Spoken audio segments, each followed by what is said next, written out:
الم تر الی الذی حاج ابراہیم فی ربہ ان آتاہ اللہ الملک، کیا تم نے دیکھا اس شخص کو جس نے کہ محاجہ کیا تھا، مناظرہ کیا تھا، حجت بازی کی تھی ابراہیم سے، اس وجہ سے کہ اللہ نے اسے بادشاہی دی ہوئی تھی۔ نمرود، یہ ذہن میں رکھیے کہ نمرود اصل میں لقب تھا، کسی کا نام نہیں تھا، جیسے فرعون مصر کے بادشاہوں کا لقب ہے۔ فرعونہ، نماردہ جو ہے یہ عراق کے بادشاہ تھے، بیبیلونیا۔ تو حضرت ابراہیم کی پیدائش بھی شہر ار میں ہوئی تھی کہ جو بیبیلونیا کا ایک شہر تھا عراق کا، اور وہاں بادشاہت تھی نمرود کی۔ جیسے فرعون نے مصر میں دعویٰ کیا تھا اپنی بادشاہی کا اور اپنی خدائی کا، اور یہ ہے سیاسی بادشاہی، یہ نہیں کہ ہم نے دنیا پیدا کی ہے، مطلب یہ کہ اختیار مطلق ہمارے ہاتھ میں ہے، ہم جس چیز کو چاہیں غلط قرار دے دیں، جس چیز کو چاہے صحیح قرار دے دیں۔ یہی ہے اصل میں خدائی اختیار ہاتھ میں لے لیا۔ اللہ کا حق ہے تحلیل و تحریم، کسی شے کو حلال کرنا، کسی کو حرام قرار دینا، اختیار واحد اللہ کے ہاتھ میں ہے۔ جس شخص نے بھی اپنے ذمے لے لیا، قانون سازی کا اختیار لے لیا اللہ کے قانون سے آزاد ہو کر، وہی طاغوت ہے، وہی شیطان ہے، وہی نمرود ہے، وہی فرعون ہے۔ تو اس نے، وہ نمرود نے کہا، محاجہ کیا، اس قال ابراہیم ربی الذی یحیی و یمیت، میرا رب تو وہ ہے جو زندہ کرتا ہے اور مارتا ہے۔ قال انا احیی و امیت، انہوں نے کہا میں بھی کر سکتا ہوں۔ اس نے جیل سے 2 قیدی منگوائے، دونوں کنڈیمڈ تھے، اور ایک کی گردن وہیں اڑائی اور ایک کو کہا جاؤ معاف، دیکھو میں نے جس کو چاہا زندہ رکھا اور جس کو چاہا مار دیا۔ حضرت ابراہیم نے دیکھا کہ یہ کٹ حجتی پر اترا ہوا ہے، تو الاجوبۃ المسکتہ، جواب ایسا دیا جانا چاہیے کہ جو اس کو چپ کر دے۔ قال ابراہیم فإن اللہ یأتی بالشمس من المشرق فأت بها من المغرب، حضرت ابراہیم نے فرمایا اللہ تو سورج کو نکالتا ہے مشرق سے، اگر تو خدائی کا مدعی ہے تو نکال کے دکھا اسے مغرب سے۔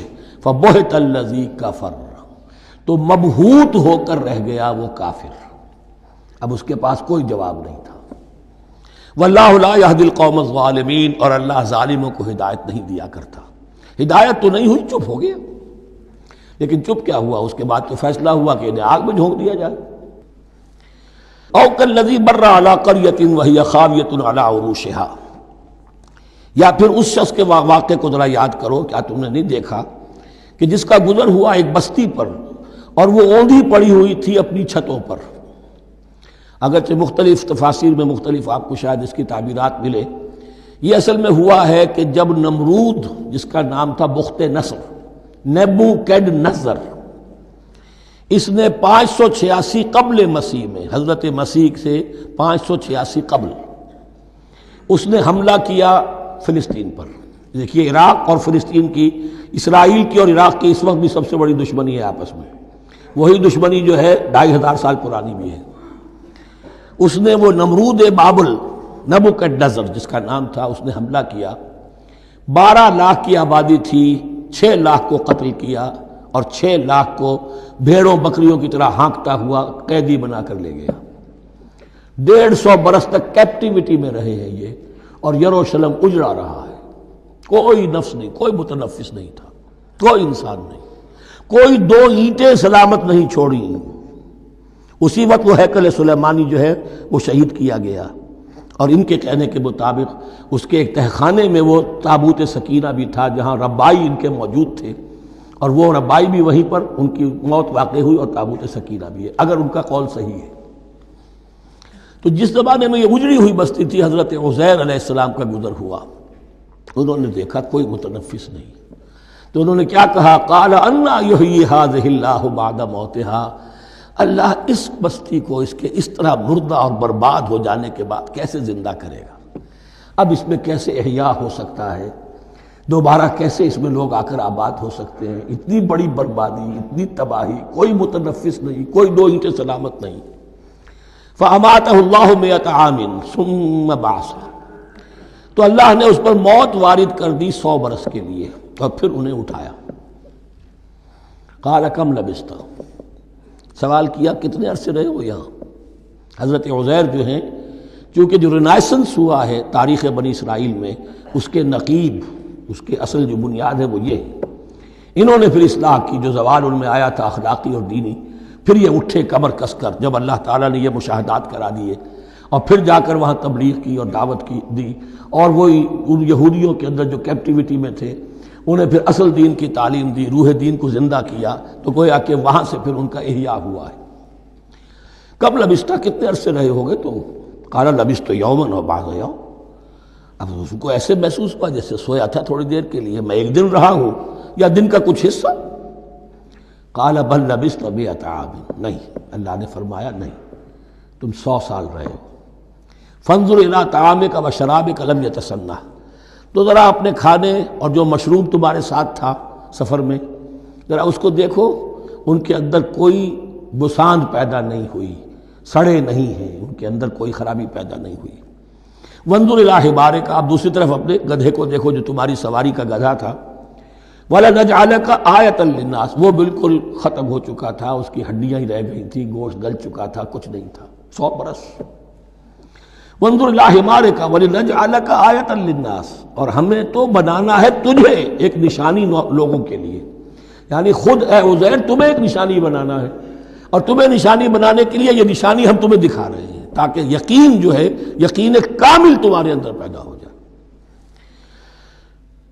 وانظر الی حمارک ولنجعلک آیۃ للناس وانظر الی العظام، اب دیکھو ان ہڈیوں کو، کیف ننشزھا، کیسے ہم انہیں اٹھاتے ہیں، ابھارتے ہیں، وہ ہڈیاں خود ابری اور جڑ کر کھڑی ہو گئی۔ ثم نکسوھا لحما، پھر دیکھو تمہاری نگاہوں کے سامنے اس کو گوشت پہناتے ہیں۔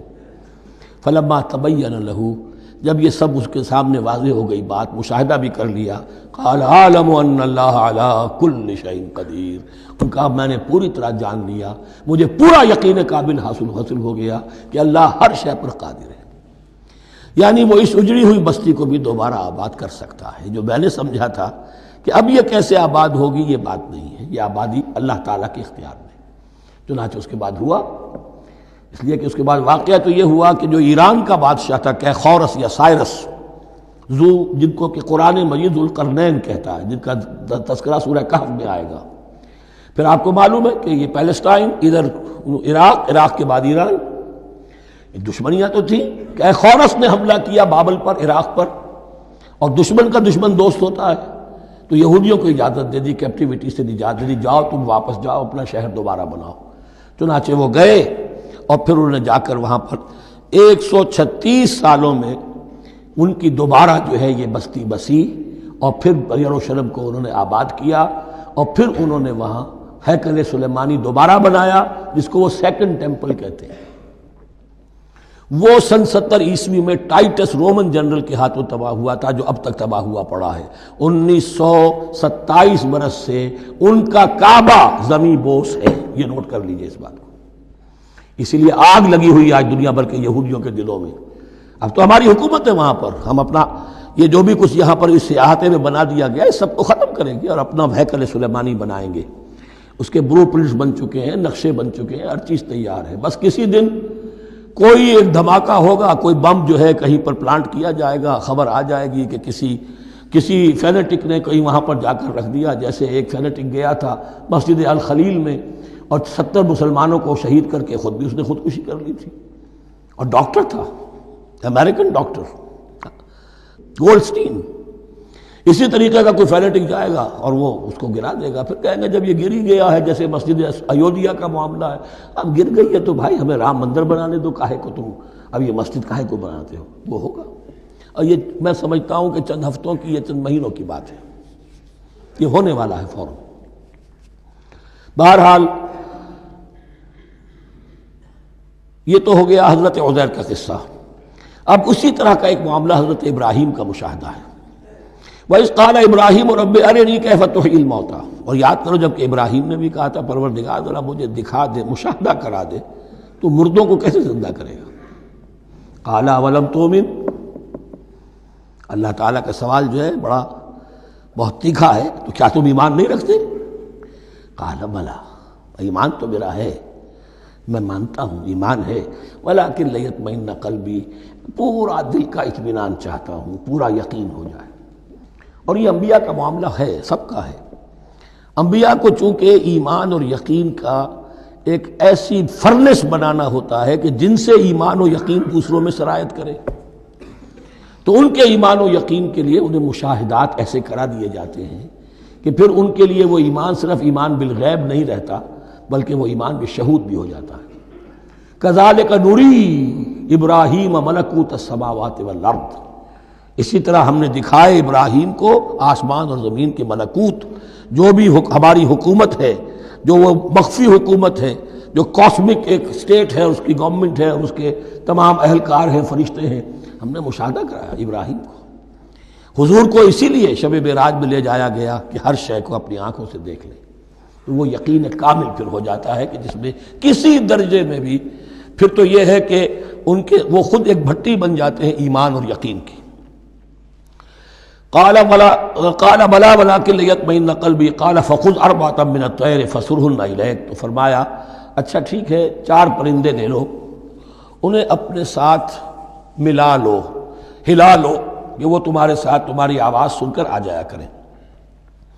ثم اجعل علی کل جبل منہن جزءا، پھر ان کے ٹکڑے کرو اور ہر پہاڑ پر ایک ایک ٹکڑا رکھ دو. تو جو تفسیر میں آتی ہے یہ کہ ان میں سب کا سر علیحدہ کیے، ٹانگیں علیحدہ کی، پر علیحدہ کیے، دھڑ علیحدہ کیے، ایک پہاڑ پر چاروں سر رکھ دیے، ایک پہاڑ پر چاروں کے دھڑ رکھ دیے، ایک پہاڑ پر چاروں کے، اس طریقے سے مختلف اجزاء میں تقسیم کر دیا. قال فخذ اربعۃ من الطیر فصرهن الیک ثم اجعل علی کل جبل منہن جزءا، پھر ہر پہاڑ پر ان میں سے ایک ایک حصہ رکھ دو.